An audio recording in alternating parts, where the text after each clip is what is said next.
You're good. Hi, welcome to GospelXL. Do you sometimes wish for a safe place? I think most all of us do, but what does that even mean? Let's talk about that.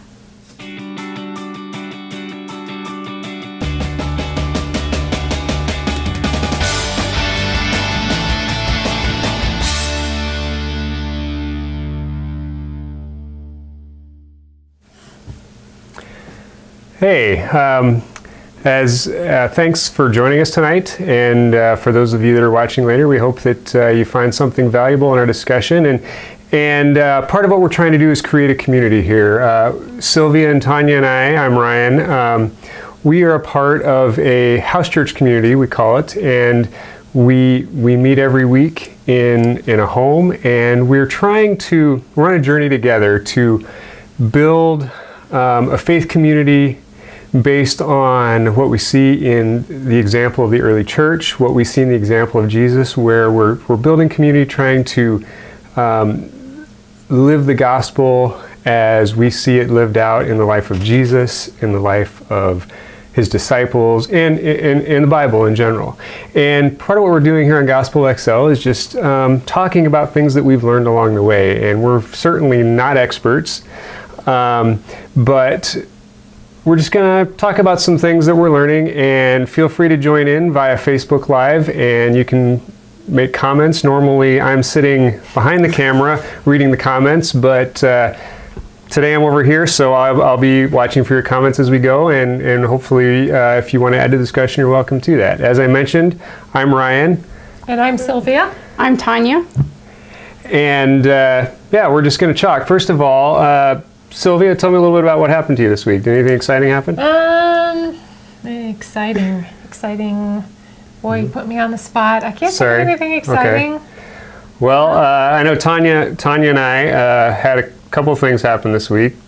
Yeah, we had a wedding that we started off with, and sadly ended with a funeral this week. Not at the same event? No, thankfully not. Connected. No. Yeah. And we had friends come up from Tennessee to visit during the middle of the week.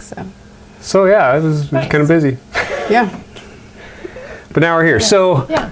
So Sylvia, why don't you go ahead and introduce what we're going to talk about today? So we're going to talk about what makes a safe environment.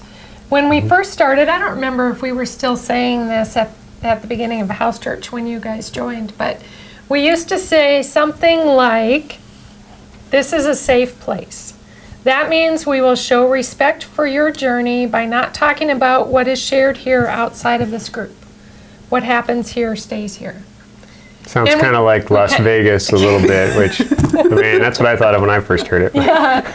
But we've kind of morphed from that. We've had a lot of discussions about it. What does it even mean? How do we communicate that?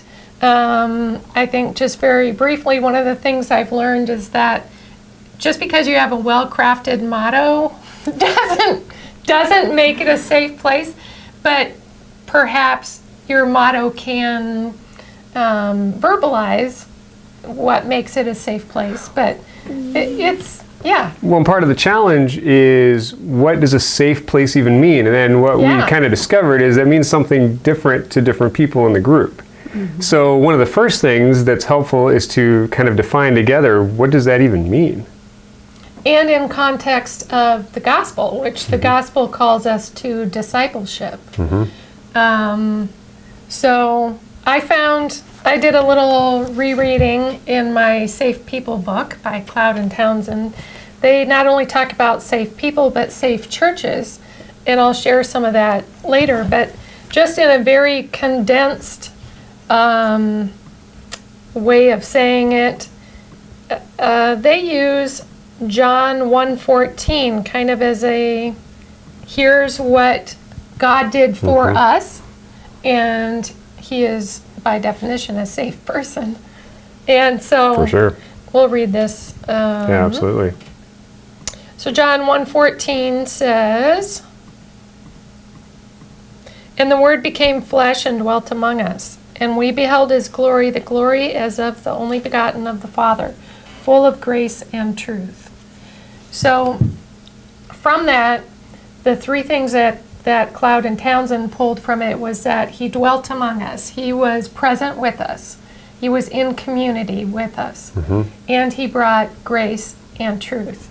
So that combination of grace that forgives, that accepts, that brings you into belonging, and truth that helps you grow, that encourages better, that warns you of disaster. You know, a lot of things that truth does. But also part of the gospel, as we've come to understand it, vital to the gospel, is the truth that we need Jesus. Every single one of us needs Jesus, which puts all of us on a level playing field. And by being on a level playing field, we're going to be cooperative with each other more so, pull each other up rather than condemning or looking down. So looking at it as the truth of the gospel and what does the gospel say about me. The more I looked at this topic this week, I was like, man, you can't have a safe place minus the gospel. Maybe you don't call it the gospel, but the essentials of the gospel have to be present. Well, and I'll tell you, for me, as I started going through the gospel primer with a small group of guys first, and then as we did it as a house church community, that was something that really stood out to me right away, is this idea of we are all image bearers of God, equally his sons and daughters, and if that's the case, then I don't deserve any better treatment than you do. You don't deserve any better treatment than me. That's just what you were saying. We're all on a level playing field. And for me, that was a huge switch that flipped in my mind, because it's so easy to not think about where someone's coming from, and if they, respond or interact with you in some way that's annoying or that offends you or whatever, it's so easy to become defensive, to, be angry, whatever, instead of stopping to think, we're all here in the same boat, and, I'm dealing with a bunch of stuff that makes me act that way sometimes. So is everybody else. Yeah. And it really begins to shift your mindset when you start thinking of everybody in that light, everybody that we deal with in that light. At least it made a big difference for me in just thinking of what it's like to be in a community where we can be safe with each other. If that's the right way to say it, I don't know. Anyway. And more than just equality as in a value, but I was listening to a presentation one time where the speaker said something about if you see yourself as morally superior to someone else or spiritually superior to someone else, and went on to describe how terrible that was, how it would degrade and it was unhealthy. Well, we see example of that throughout the four Gospels. Well, I have to tell you, the first time that I heard that, I was like, but I feel that way because I am. Right. I mean, I'm not in prison. I didn't do that stuff. Yeah, I'm not a druggie. I didn't do that. Yeah. I'm moral. Of course I am. But then the phrase came to me, but for the grace of God, so go I. Except for God working in my life and thinking of Paul, if I boast only in Christ. So that spiritual superiority complex is unfounded. It's not a gospel believing part of it. It has nothing to do with the gospel. And it's impossible to have truly a safe community when we have that philosophy, any of us, because it leads to judgment. Yes, that's the essence of it. Right. Yeah, but if your view is you have to believe like I do in order to be accepted by Christ, if you have to believe as I do, memorize the verses I do in order to be saved, then you believe that you are morally superior or spiritually superior. And I would never have volunteered, yes, I am, until it was described. And it's like, I am. I really am.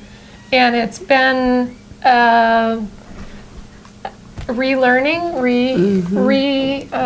evaluating, what does that even mean? To be equal with others and to see yourself as no better, no worse, no better.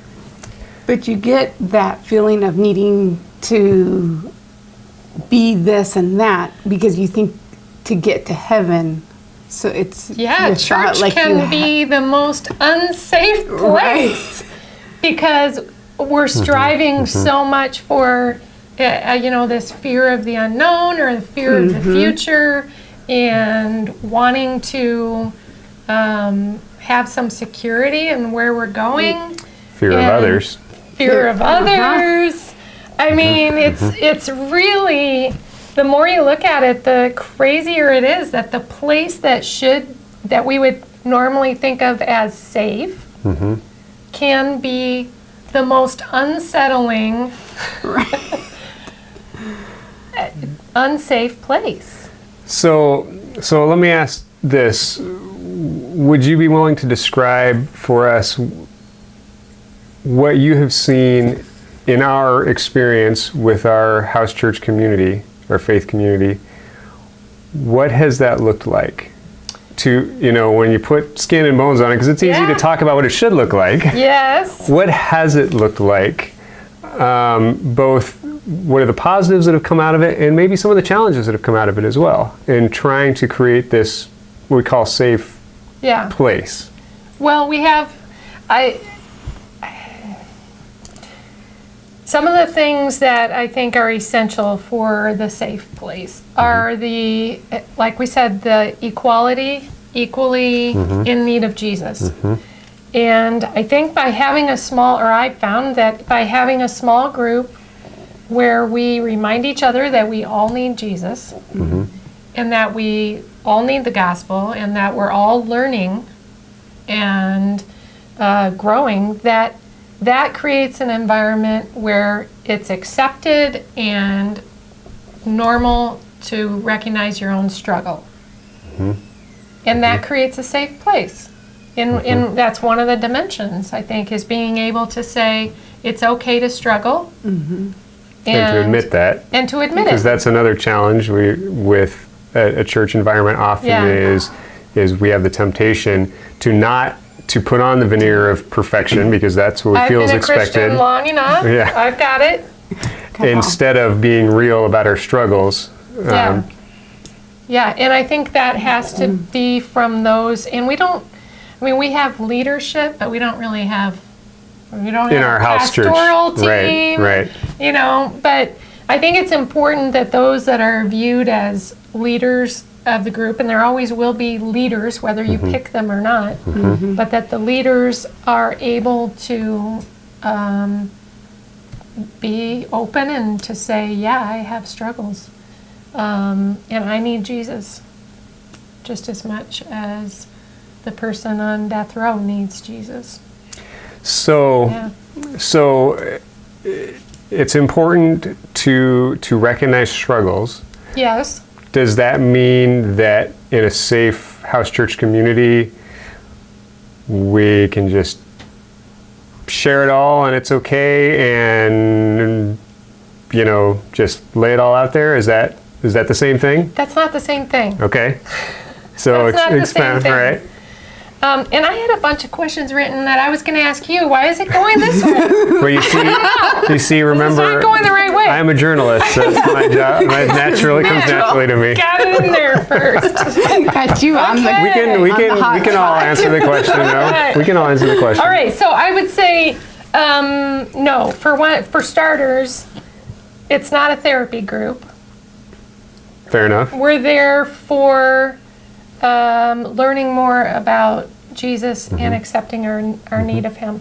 The other thing is, I don't care how small the group is. There are people who are at different places of growth.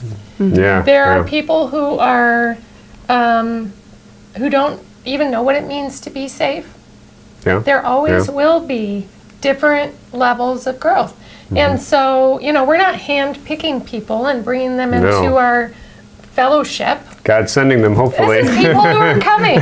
Yeah, So it's yeah. just, it's not like, well, I picked out 5 safe people who are Right, going to travel right. with me through life. Right. It's not like that at all. So it's, while we create a safe place, it doesn't mean that that's a safe situation to just unload your deepest hurts. Right. Not necessarily. Right. Right. And it's really not what it's intended for. Yeah. No, that Yeah. totally makes sense, because the other thing that I noticed immediately, I mean, we've been a part of the community for a little over a year now, and when we first came, we knew a few of the people somewhat from past, not real well, except for one couple, and I almost felt like we might interrupt something, because we could sense that community there, but it's like, they don't know who we are. No one's going to want to say anything, because how do they know that we're safe? How do they? And so you have, you from week to week, you may have a core of people who've been together 3 years and know and trust each other very much, to a person that we've never met before that just came in off the street, just came to visit. And so that tempers that, because you never know. No, you don't. You don't. And and it's our gathering there is really to learn more of God. Yes, to also admit and to turn to Him, but it's primarily to seek who He is and understand Him better and how He impacts our lives. Yeah, and for me, part of that goes back to you talked about not feeling like you or I have the whole truth. In other words, if you don't believe like me, I'm morally superior. But along those same lines, I think just learning, learning is not the right word, but allowing the Holy Spirit to impact your mind to the point where you choose not to judge somebody else's, not just their beliefs, but their experiences, the things that they say, because I think that's an important part of a safe group. Is it's a judgment-free zone. The judgment, God's very clear. Judgment belongs to Him. It's not our job to judge. It's our job to love. And so that's something that struck me immediately. Was this idea of, we're accepting you as you are because God does. We're going to grow together. We're not going to stay where we are. We're going to grow together, and we're going to work towards that. But we're not going to judge you for your ideas, for things you might say that you might say them and think, oh, that was so stupid. I mean, I've done that. I've said things out loud, oh, why did I say that? There has been no judgment for that, and that's probably important. some other people were thinking it. They might have been. I can't believe he said that. No, some other people were thinking, man, Same thought. I thought that too. Yeah, well, maybe. Or Either way. questioning. That's true. So, to me, that's a super important part of that safe place is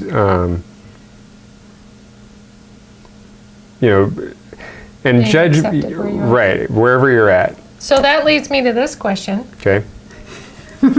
If I'm not judged by others in this group, does that mean no one will talk to me about my choices or actions? Well, see, that's the easy way. But That's true. I mean, I'm a peacemaker. I try to avoid confrontation at all costs, generally, and that's We have a lot of us like that. right. Right. But that's not discipleship. I mean, if you look at the example of Jesus, even I was just reading the story of the woman that was dragged in front of Jesus with the Pharisees and the leaders, dragged this woman who they caught in the act of adultery, and they're accusing her. Jesus writes in the sand. We don't know what he writes exactly. I mean, We say it was their sins, but the Bible doesn't say that. Anyway, point being, they all left. Jesus said, "Where are your accusers?" She said, she said, "Who's accused you?" Nobody. He said, "I don't accuse you either." But he didn't leave it at that. He said, "Go and change your life." Yeah. Over and over again, Jesus didn't condemn people, but he always moved them towards a more positive life, which in his case would have been towards him, but towards a life of joy following him and the ways that he taught. Yeah. And, not everybody followed his advice. Some people followed his advice and then kept sliding backwards and then forward. His disciples are a great example of that. It's easy to read the Gospels and look at the disciples and how can you not get this? You are hanging out with God. Yeah. But I am afraid I have a tendency to do the same thing. Because yes, Jesus isn't physically flesh and blood here, but he's here in a lot of other ways, and we tend to ignore the advice and choose to do what we want instead of moving towards building a stronger relationship with him. Yeah. Part of the speaking up towards each other, in my scribbled notes, I have here, the gospel offers grace, so I can admit when I've wronged another and can confront one who has wronged me. Because I'm not saying they're not worthy of being saved. I'm not condemning who they are. It's just, you can take a much more objective viewpoint to it. And say, hey, this was harmful, this was hurtful. Right, because a safe place doesn't mean just allowing yourself to be run over and abused either. Right. Yeah, no one can be run over, won't be safe. So if I'm safe to say what I want, but I trample on you, that's not a safe place. Right. So, yeah, looking out for each other's boundaries. Yeah. I found a really interesting article that I think fits along with this, and it was actually written by Sister Teresa Noble, and her website is, I'm not sure how to pronounce it, I apologize, it's aldteia.org. I'm not sure how you say that, but anyway, the name of the article was 5 ways Jesus, or 5 ways that Jesus dealt with difficult people. And she used 5 stories from the Gospels to explain 5 principles of dealing with challenges like you're talking about. Because in any group, we're all people. There's going to be challenges. Things will happen. The first thing she talked about is she said Jesus asked questions. And she used the example from Luke 12, where Jesus is asked to settle a family dispute. He just started asking questions. He didn't give them answers. He asked them questions until they kind of came to the resolution on their own. And Jesus was very good about that, and getting to the bottom of the situation and understanding the situation instead of just making snap judgments. I mean, how often when somebody... How easy is that? And I know as Tanya and I are married, if you hadn't got that, but how many times has she shared with me a problem just because she wanted to share? And the first thing, I'm not even listening anymore. I'm like, how do we solve this? How do we solve this? I got it figured out. Let me tell you.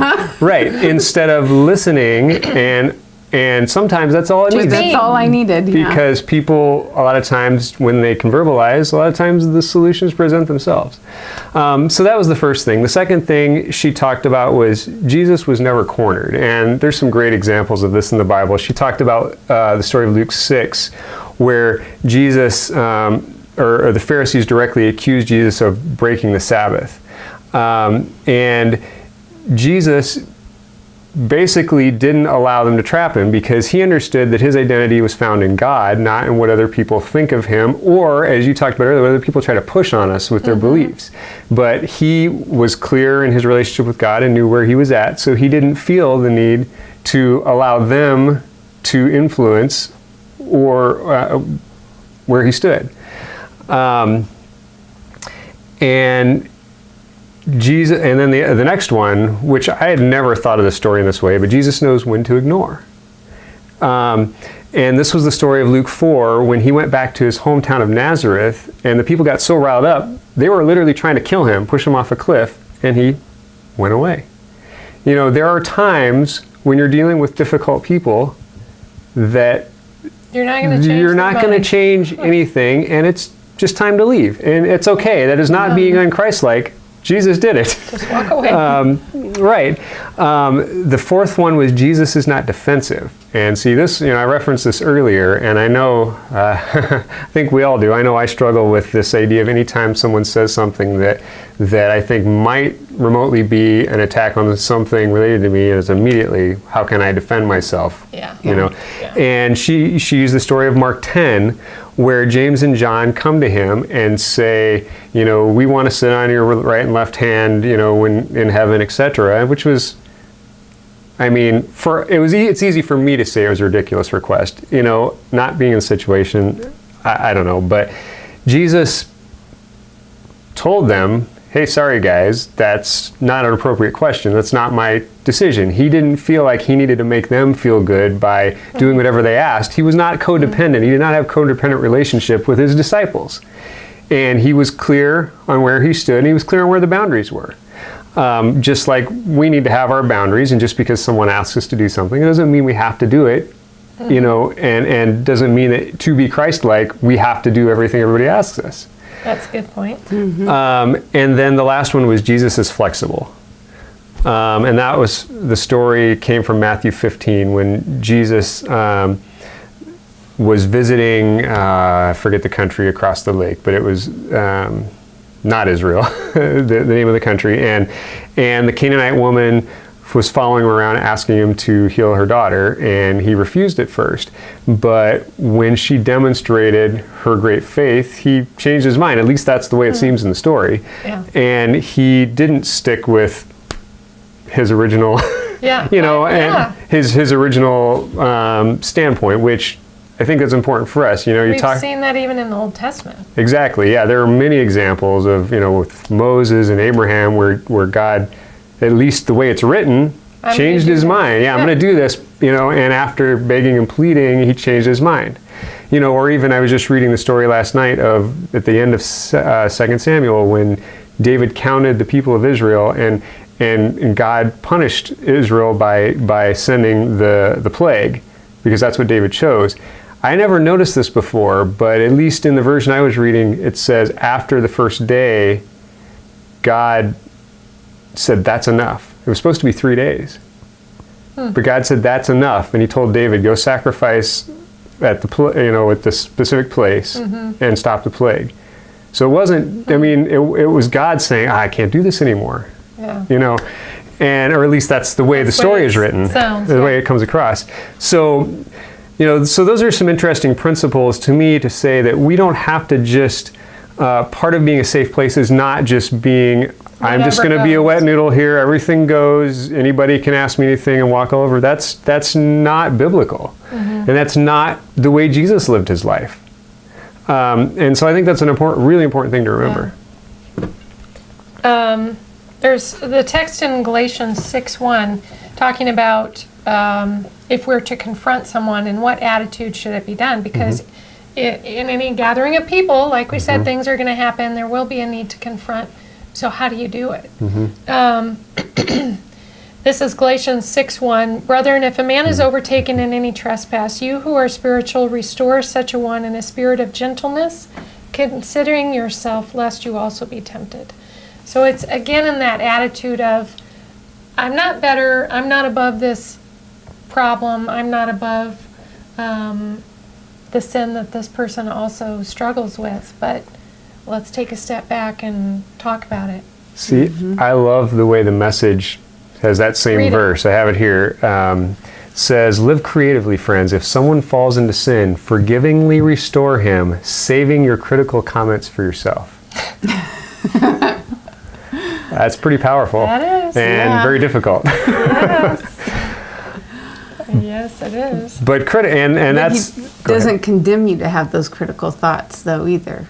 Save it for Like, yourself. you Yeah, can yeah. have them, but yeah. Keep them to yourself because they don't help anybody. And back to our initial point about we're all on an equal playing field. And one thing that I think is pretty cool about, Jesus references this idea, but it's also referenced throughout the Old Testament. The idea that we as humans, we only see what other people put out, but God doesn't look at that. He looks at what's on the inside. And when we approach people with the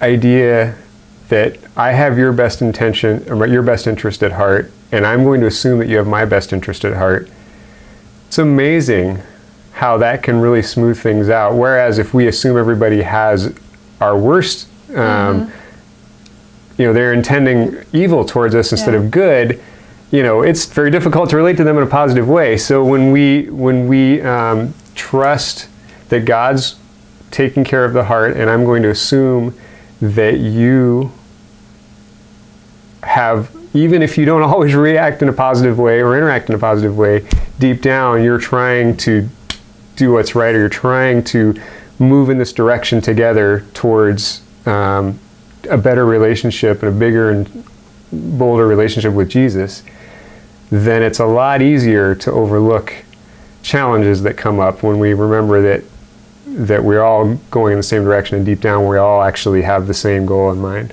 So, even though it's 7:31, That's okay. I'm going to go down this path because, yes, that's nice to think that way, but not everyone is. That's true. And there That's true. are times when it's appropriate to say, I don't know what this person's intentions are, but I know that their behavior is consistently harmful Correct. and gives every indication that they're up to no good.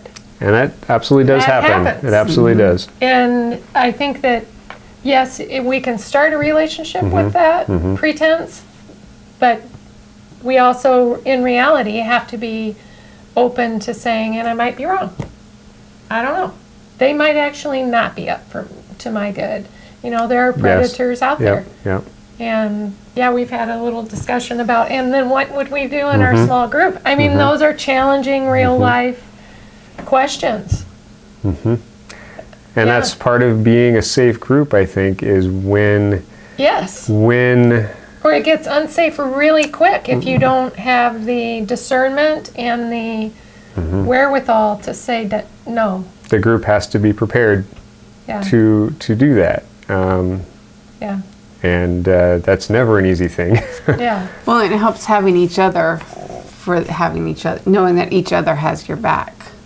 Yeah. Like the situation that Janelle and I were put in.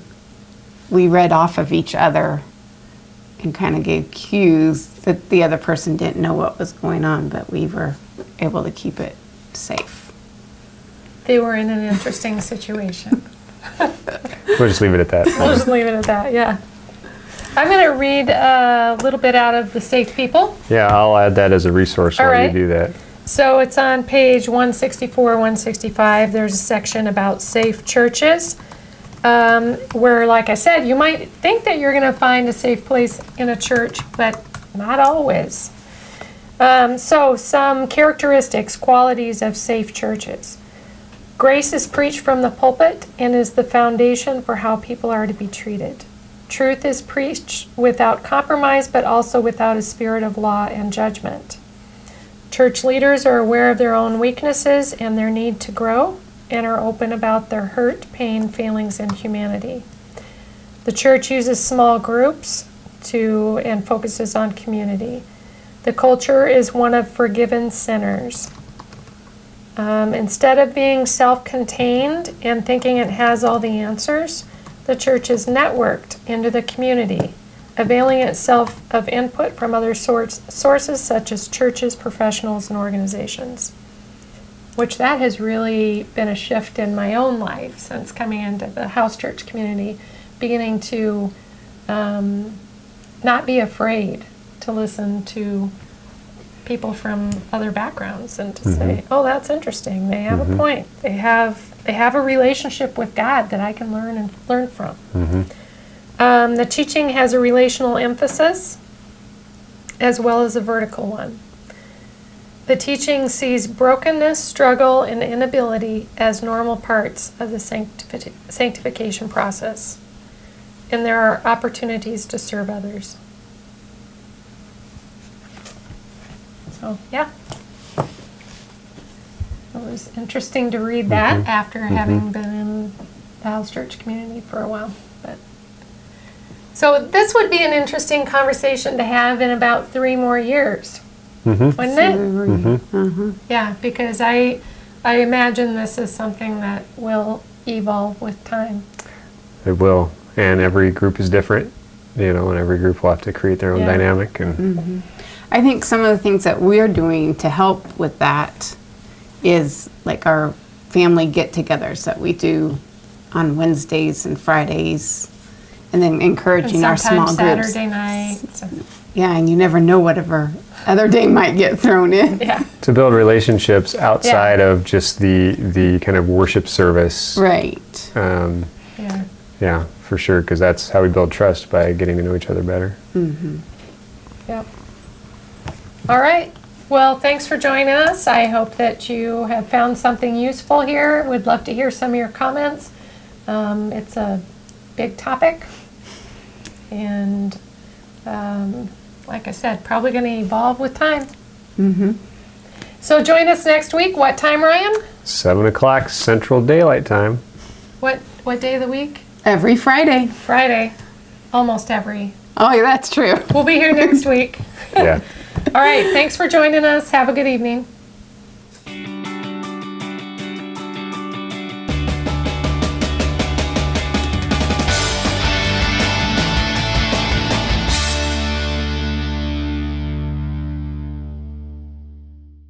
Humbling process. You just need to be done.